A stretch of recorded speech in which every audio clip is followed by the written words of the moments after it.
Naturally, you would say that you can't talk about the future of the Australian workforce unless you can talk about the future of Australia, and hence the future of Australia being linked to China, and that's why we're here this morning. The topic today is building the next generation Asian connections, and what I'll be trying to do, and I know Geoff will too, will be looking at the practical aspects.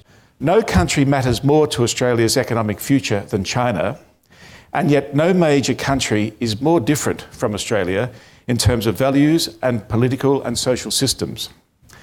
Hence, the relationship is the most complex bilateral relationship we have to manage, and we have to manage it well. Are we seeing a kind of a curve going consistently like this in terms of the successful way that Australian business is engaging China?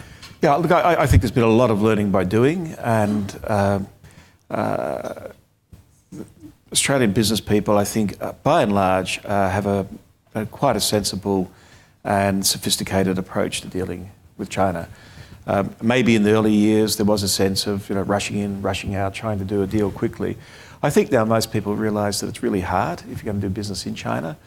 Of course, it's not that hard if you're going to be selling bulk commodities or something, but beyond that it does get very difficult.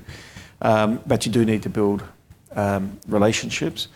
I think one of the things I tried to do when I was an ambassador, I think with a reasonable degree of success, was to orient people away from the eastern seaboard of China in terms of their activities, get them to think beyond the big cities of Beijing, Shanghai and Guangzhou, and go to places where the competition is less and the doors are open, and the interest in attracting you as a foreigner is much greater. And I think that's been really good. And you see Australian business people now fanning out all over China, and they've understood that there's much, much more to the Chinese story than just what you find in the major cities. I think people understand they have to be there for the long haul.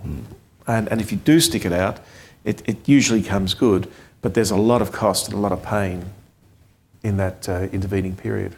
How well is Australia doing at preparing or creating an Asian-ready workforce?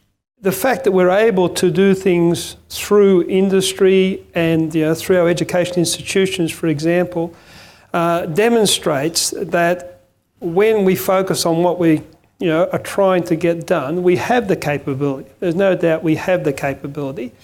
We need to be careful not to view these relationships just only in transactional terms. Yes. And there's a tendency just to think of them in Australian transactional terms. I think we need leadership to articulate the importance of these relationships and put them in a much broader context, and help people understand that it's not just about doing business, but it's about where we are in the world, who we are as Australians, our own life and lifestyle, and how we integrate at that very deep cultural level.